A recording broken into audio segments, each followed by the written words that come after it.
నమస్తే, welcome to our channel. సూర్య ఉపాసకులు sun spiritual society founder Vikramaditya గారు ఉన్నారు. వారితో మాట్లాడదాం. నమస్తే సార్. సూర్యోస్మి సార్, గత 2 రోజులుగా చూస్తుంటే నగరం అంతా చాలా హడావిడి ఏంటంటే రాబోతుంది న్యూ ఇయర్ అని చెప్పి అసలు కొత్త కొత్త స్టాల్స్, లేకపోతే కమ్యూనిటీలో కూడా చాలా పెద్ద హడావిడి స్టాల్స్ పెట్టుకోవాలి అది ఇది అని. అసలు first of all new year అనేది మన పండుగ కాదు కదా సార్, అది అందరికీ తెలిసిందే.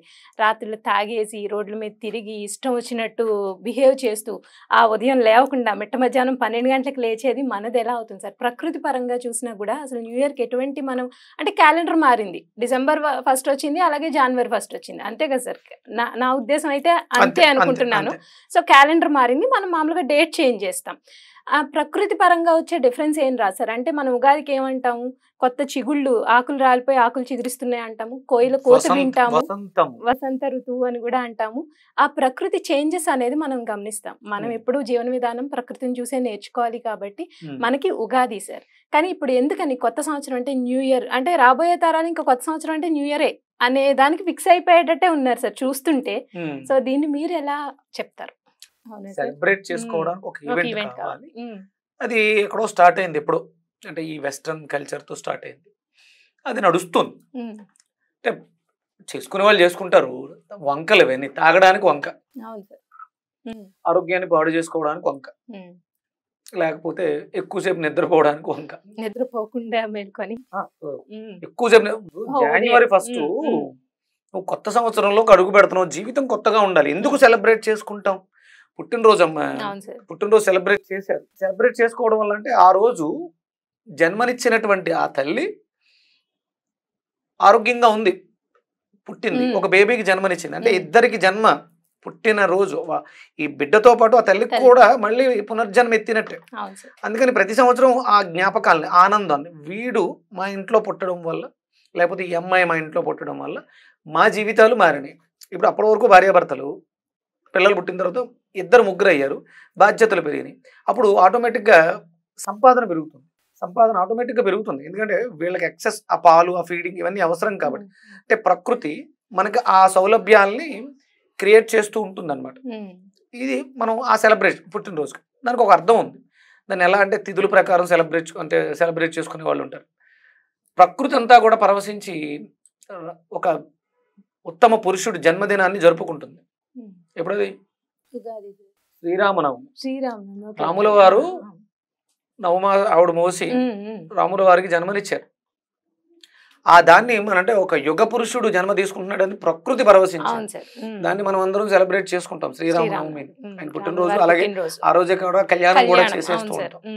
ఈ డిసెంబర్లో నేను మొన్న తిథి ప్రకారం సప్తమి, భాను సప్తమి మొన్న వచ్చింది, 22వ తారీఖు. ఆ రోజు ఉత్తరా నక్షత్రం. తిథి ప్రకారం ఆయన పుట్టినరోజు, సూర్య భగవానుడు జన్మ తీసుకున్నటువంటి సన్ గాడ్ బర్త్డే అని కొడితే మీకు నెట్లో డీటెయిల్స్ వస్తాయి. సూర్యుడు పుట్టినరోజు మనం సెలబ్రేట్ చేసుకోవాలి. ఎందుకంటే ఆయన లేకపోతే లోకచక్షు, లోకానికి అంతటికి కళ్ళు, లోకానికి ఆరోగ్యం, లోకానికి సంపద అన్నీ ఆయన ద్వారానే వస్తూ ఉంది. అది December 25. అంటే మన దౌర్భాగ్యం ఏంటంటే మనకు తెలియదు ఆ విషయం. వాళ్ళు క్రిస్టియన్స్ క్రిస్మస్గా సెలబ్రేట్ చేసుకుంటారు. అది లోకానికి రక్షకుడు, లోకరక్షకుడు దేవుడు ఒక్కడే, కంటికి కనిపించే భగవంతుడు ఒక్కడే, సూర్యనారాయణమూర్తి, శ్రీమన్నారాయణుడు సూర్యనారాయణుడిగా అంటే భౌతికంగా ఒక రూపం తీసుకున్నటువంటి రోజు. దాన్ని మనం ఇవన్నీ మర్చిపోయాం. ఇప్పుడు మనం వెస్ట్రన్ ఎక్కువ, ఇప్పుడు క్రిస్మస్ బాగా సెలబ్రేట్ చేసుకున్నారు, తప్పులేదు, సెలబ్రేట్ చేసుకోవడానికి ఎలాంటి అడ్డంకులు.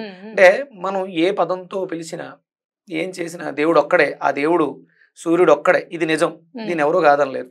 అలాగే ఉగాది అనేది మన జీవితాల్లో వసంతాలు కురిపిస్తూ ఉంటుంది.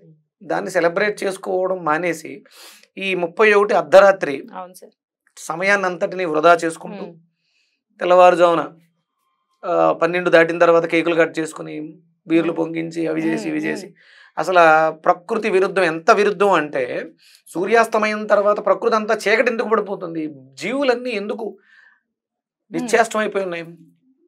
మళ్ళీ సూర్యోదయంతో చేష్టలుడికి సుప్తావస్థలో ఉన్నటువంటి జగత్తు మొత్తానికి చైతన్యాన్ని తీసుకొస్తున్నాడు సూర్యుడు. మనం సృష్టికి విరుద్ధం, అది బయట ఉన్న సృష్టిని వదిలేద్దాం, మన లోపల కూడా ఒక సృష్టి ఉంది. మనం కూడా ప్రతిరోజు కొన్ని కోట్ల కణాలు పుడుతూ ఉంటాయి.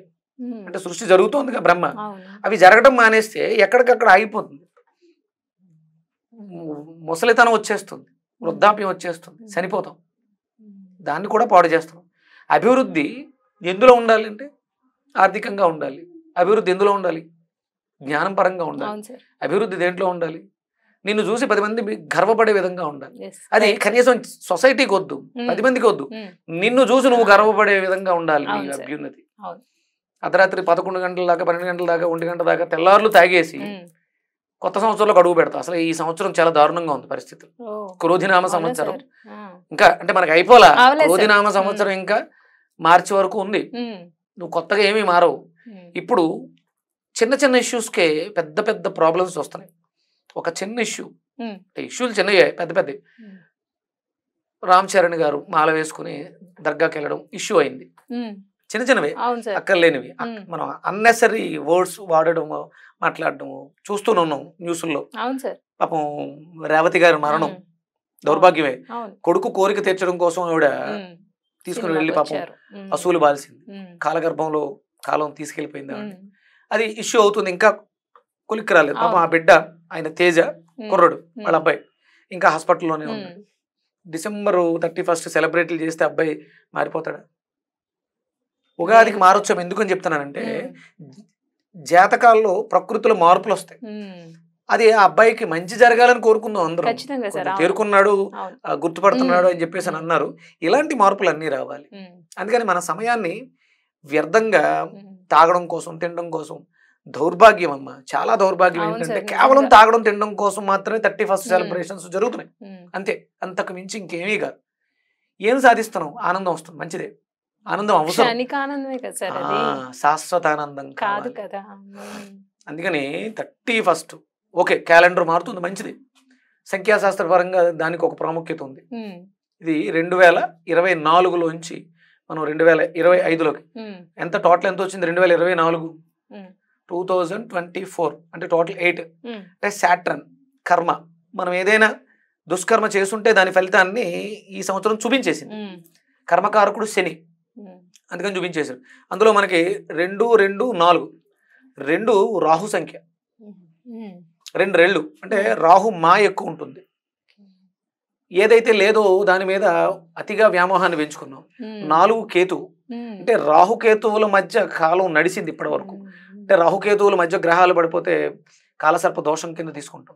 కాలం సర్పమై కాటేస్తుంది, చూసాంగా. శని కర్మకారకుడు, మనం చేసిన ప్రతి పనికి ప్రతిఫలాన్ని ఇచ్చుకుంటూ వెళ్ళిపోయాడు. ఇప్పుడు ఓకే, సంఖ్యాశాస్త్ర పరంగా 2025లోకి అడుగు పెడుతున్నాం. మళ్ళీ ఇక్కడ రాహు ఉన్నాడు, అంటే మాయ అనేది మనకి ఇక తప్పదు. ఎప్పటి వరకు ఈ 2 సంఖ్య 2 వెళ్ళిపోవాలి, 2 వెళ్ళిపోయి 3 రావాలి. అంటే 3001 వస్తే ఇప్పుడు ఈ మాయలోంచి పడపడతాం. ఫుడ్ హ్యాబిట్స్ మాయలోనే ఉంటాం. అంటే ఎన్ని సంవత్సరాలు? ఇది 2024 అమ్మా, అంటే సుమారు 95 సంవత్సరాలు. 95 కాదు, 2025 ఇప్పుడు వచ్చేది 2025 అంటే 75 సంవత్సరాలు అయితే 100 అవుతుంది. 975 సంవత్సరాలు అంటే 1000 సంవత్సరాలు సుమారు వేసుకోండి. ఈ మాయ అంటే రాహు యొక్క ఆధిపత్యం మన మీద ఉంటుంది. 1999 తర్వాత నుంచి కాలగమనంలో వచ్చిన మార్పులు గమనించండి. మాయ జరుగుతూ వచ్చింది, అంటే ఇంటెలిజెన్స్ డెవలప్ అయింది, సైన్స్. రాహు దానికి అధిపతి. ఇది జరుగుతుంది, ఇది ఇంకా ఇలా పెరుగుతూనే ఉంటుంది. కానీ మధ్యలో అంటే రాహు ఏమి చెడ్డవాడు కాదు, రాహు చాలా మంచివాడు. డెవలప్మెంట్, టెక్నాలజీ డెవలప్మెంట్ అద్భుతంగా తీసుకొచ్చేస్తాడు. మీరు 2000 సంవత్సరాల నుంచి అభివృద్ధి మనలో స్టార్ట్ అయింది. ఇప్పుడు జరిగేది కూడా కుంభయోగం, కుంభరాశికి అధిపతి రాహువే. ఇవన్నీ మన మీద ప్రభావాలు చూపిస్తూ ఉంటాయి. చాలా జాగ్రత్తగా ఉండండి, ఇంకా అయిపోలేదు క్రోధినామ సంవత్సరం. ఈ December 31 నైట్ మీరు చేసుకునే సెలబ్రేషన్స్ మీ జీవితంలో ఆనందంగా ఉండాలి కానీ చేదు జ్ఞాపకాలు కాకూడదంటే ఇళ్లల్లో ఉండండి, తల్లిదండ్రులకు దగ్గరగా ఉండండి, పెద్దవాళ్ళు అయితే భార్యాభర్తలు కలిసి ఉండండి. చాలా ప్రమాదాలు జరుగుతాయి. ఇది వెళుతూ గట్టిగా పనిష్మెంట్ ఇచ్చి వెళ్తుంది, ఎందుకంటే సాటర్న్ చూస్తూ ఊరుకోడు. అలాగే ఇప్పుడు 2025 దాని గురించి మనం అద్భుతంగా మాట్లాడుకుందాం. 2 రెళ్ళు 4, 5, 9. 9కి అధిపతి శుక్రుడు అమ్మ. ఎవరైతే ఇక్కడ మిగులుతారో, ఎక్కడైతే ఇక్కడ జాగ్రత్తగా ఉంటారో వీళ్ళందరూ కూడా అద్భుతమైనటువంటి ఆనందకరమైనటువంటి జీవితాన్ని చూస్తారు. ధర్మబద్ధంగా ఉంటాయి. శుక్రుడమ్మ ఆయన ఒక రకమైనటువంటి గురుడు. శుక్రుడు కూడా గురుడే, రాక్షసులకి గురుడు. కానీ ఆయనకి వేదాలు తెలుసు, మృత సంజీవని విద్య తెలిసినటువంటి శుక్రాచార్యులు వారు. శుక్రుడు చాలా అద్భుతంగా ఉంటుంది.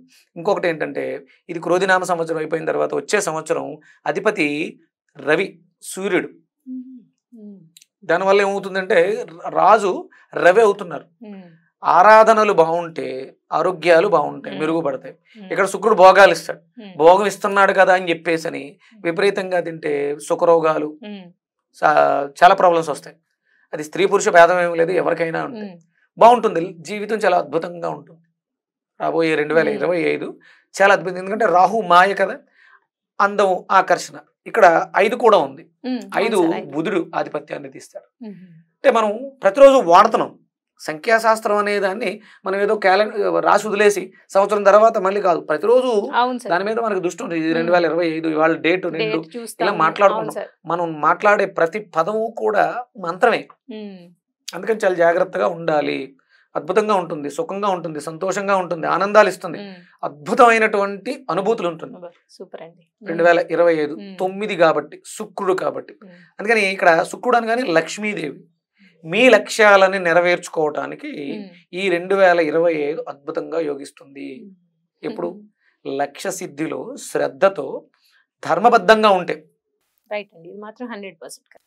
2025 చాలా అద్భుతంగా ఉంటుంది.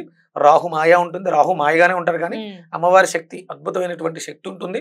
అలాగే బుధుడి యొక్క కుశలత, బుద్ధితత్వాన్ని ఎవరైతే ప్రదర్శిస్తారో వాళ్ళు ఇవన్నీ చూస్తారు. హ్యూజ్ మనీ, రాహు అద్భుతమైనటువంటి సంపదనిస్తాడు. హ్యూజ్ మనీ ఎక్కువ ఇచ్చేస్తాడు. బ్లాక్ మనీకి ఆయన అధిపతి. ఇవన్నీ ఉంటాయి. కాబట్టి దీన్ని దృష్టిలో పెట్టుకుని 2024ని వెళ్ళిపోయేటప్పుడు చాలా కృతజ్ఞతతో, అంటే ఉన్నాం కదా, ఎలాంటి ఇబ్బందులు పడలేదు, నీ దయ వల్ల మమ్మల్ని క్షమించి విడిచిపెట్టు అని చెప్పేసి అని థ్యాంక్స్ చెప్తూ పంపించారు. వెళ్ళిపోతుంది కదా అని చెప్పేసి ఇష్టం వచ్చినట్టు ప్రవర్తిస్తే వెళ్ళిపోతూ కూడా ఒక దెబ్బ కొట్టేసి వెళ్ళిపోతాయి. ఎందుకంటే తెల్లవారి సూర్యోదయం వరకు కానీ మనం ఆ డేట్ లోకి ఎంటర్ అవ్వం. ఆ తర్వాత 12 దాటిన వెంటనే మనం మొదలెట్టేస్తాం కానీ సూర్యోదయ సూర్యాస్తమయాలతోటే మనకి మారుతుంది. కాబట్టి చాలా జాగ్రత్తగా ఉండండి, యువత జాగ్రత్తగా ఉండండి. క్యాన్సర్స్ ఇంకా ప్రబలంగా పెరిగిపోతాయి, చాలా దారుణంగా ఉంటాయి. 2025 గ్లోబల్ వార్మింగ్ కూడా అనౌన్స్ చేశారు. సూర్యుడి నుంచి వచ్చే కాంతిని తట్టుకోలేక పైన ఏం అడ్డు పెట్టాలని ఆలోచిస్తుంది. అవునండి, నేను ఇది విన్నాను. గొడుగులు తయారు చేయాల్సి వస్తుందా ఆ నీడ పడకుండా. అంటే గ్రహణం సమయంలో ఎలా అయితే అడ్డు వస్తుందో సూర్యుడికి, అలా చేయడానికి ప్రయత్నాలు ఆలోచిస్తున్నారు వాళ్ళు సైంటిస్ట్. 2025 అద్భుతంగా ఉంటుంది, కానీ అంతే ప్రమాదకరంగానే ఉంటుంది. మనం ధర్మాన్ని పట్టుకొని ఉంటే మాత్రం ఇబ్బంది పడేవాళ్ళు పడుతూ ఉంటారు. ఎవరైతే ధర్మబద్ధంగా ఉన్నారో వాళ్ళు బాగుంటారు. ఇది సంఖ్యాశాస్త్రం. ఇప్పుడు సెలబ్రేట్ చేసుకోవాలి. ఉగాది, యుగ ఆది, కరెక్ట్. చాలా మార్పులు వస్తాయి. సో అనేది ప్రతి ఒక్కళ్ళు తెలుసుకోవాలన్న ఉద్దేశంతో ఈ వీడియో అండి. చాలా అద్భుతంగా వివరించారండి. ధన్యవాదాలు. సూర్యోస్మిత.